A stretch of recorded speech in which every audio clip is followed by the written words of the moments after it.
Bonne soirée. Merci, merci. Monsieur Michel Benoît. Bonsoir, Monsieur Benoît. Bonsoir tout le monde. Vous connaissez les règles du jeu. Allez-y avec votre préambule et votre question, s'il vous plaît. Le titre de ma question, c'est « Au pays des merveilles de Bixby ». La question s'adresse cette fois-ci à Mme Lozarel. Entente secrète avec Alison Cohen.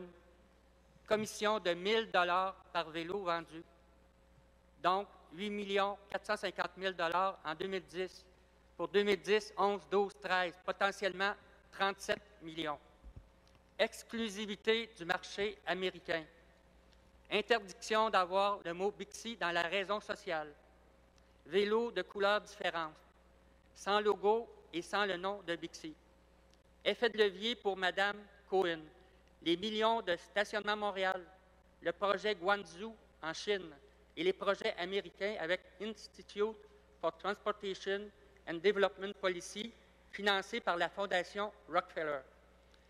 Des vélos à fabriquer aux États-Unis à cause du Buy America Act pour les vélos financés par la Federal Transport Administration. Selon Bike-O-Meter, il y a... C'est pas notre soirée, je pense, ce soir. Allez-y, M. Benoît. Selon Bike-O-Meter, ça c'est par satellite, je découvre maintenant qu'il manque 2200 vélos. Il en manque 650 à Montréal, 1200 à Londres, 100 à Melbourne et 300 à Washington. Donc, les ventes ont été gonflées de 7 millions.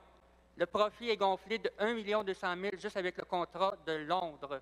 L'actif Montréal est gonflé de 2 millions. Tout cela, c'est une fraude comptable. S'il vous plaît. Avec la complicité de Price-Waterhouse et du fabricant de vélos. Attendez une minute. Vous avez énoncé des faits et je n'ai aucune façon de valider l'énumération des faits que vous avez posés. Jusque-là, j'ai été très docile avec vous, jusqu'au point où vous arrivez à accuser l'entité ou la personne que vous avez mentionnée de fraude. Seulement les cours ont le droit d'accuser une personne et de juger de sa cause. Ce n'est pas un citoyen qui va le faire dans le conseil de la Ville de Montréal. Retirez ces paroles, s'il vous plaît. Les 3 chefs de parti ont été informés des informations depuis 2 semaines et personne qui m'a dit que les chiffres n'étaient pas fonctionnels. Vous avez accusé, retirez la dernière partie de votre intervention. Je n'ai pas accusé personne, j'ai dit qu'il y a une fraude comptable. Moi, je suis retraité comptable agréé, je sais de quoi je parle. Je pose la question maintenant à Mme Harel. Est-ce que les 60 élus montréalais... Retirez la dernière partie de votre intervention, s'il vous plaît. Je veux juste vous entendre dire, je ne veux pas entendre la fin de votre préambule qui dit qu'il y a une fraude comptable. Ça, c'est une affirmation qui est une insinuation. Retirez cette insinuation, s'il vous plaît. Ou je vous reconnais pas ce soir. Il y a des erreurs techniques dans les chiffres. D'accord. C'est acceptable. Madame Harel, allez-y. Non, je n'ai pas posé la question encore, excusez. Madame Harel, c'est à votre tour de répondre. Est-ce que les 65 élus montréalais, à l'exception du maire Tremblay, ont été désinformés lors de l'adoption du plan de sauvetage de 108 millions en mai dernier? Question est posée. Alors, M. Benoît, je vous tourne le dos, mais c'est simplement pour les fins de répondre à ce micro. Je dois vous dire que je me sens privilégiée que vous me posez la question, mais je ne peux pas, avec les moyens à ma disposition, faire les vérifications qui s'imposent. J'ai reçu certainement, comme M. Tremblay et M. Bergeron, des courriels avec les informations, dont une partie que vous nous dévoilez ce soir. Le fait est qu'à la lecture, ça s'avère assez, en fait, troublant. Là, on apprend, selon les informations que vous avez, que vous nous transmettez, qu'il y avait une entente secrète avec Alta Bicycle Share, qui est en fait la seule cliente pour toutes les activités à l'étranger. Vous nous dites Bixby n'est pas la raison sociale de ce qui est vendu à l'étranger. On ne peut pas utiliser ce nom, ni utiliser d'ailleurs la référence à Montréal. Vous dites aussi que tous les vélos qui sont vendus aux Américains doivent être fabriqués aux États-Unis suite au Buy America Act. En fait, il y a beaucoup, beaucoup d'informations qui mériteraient certainement d'être vérifiées. Et je pense, M. Benoît, qu'il y a une institution démocratique dans le fonctionnement municipal qui est le vérificateur général.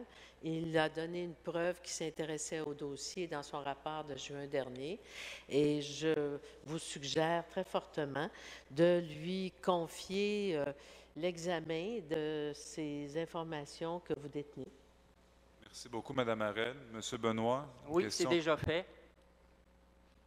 Dans un contexte de veille technologique... Monsieur Benoît, pas de préambule. Non, Allez-y c'est ma avec question. votre question.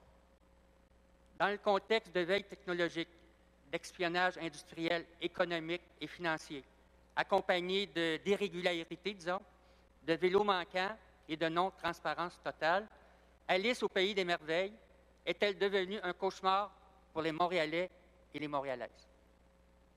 Alice, c'est Mme Allison. Merci pour votre brin de poésie, mais je ne sais pas si c'est une question. Allez-y, Mme Harel. Vous parlez des vélos manquants.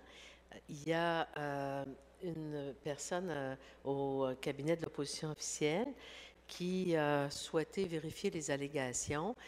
Le fait est qu'il est difficile de dire si les vélos manquants le sont parce qu'ils sont en réparation, parce qu'ils ils sont pas livrés ou parce qu'ils ont été volés. En fait, quelles que soient les raisons, je pense que ce qui compte, c'est que les services compétents puissent répondre à ces questions. Et je ne sache pas que nous avons, nous, élus de ce conseil, surtout pas dans l'opposition, les moyens de faire ces vérifications. Alors, je vous invite à nouveau à en référer au vérificateur général. Merci beaucoup, Mme Harel. Merci, Monsieur Benoît. Merci. Bonne soirée.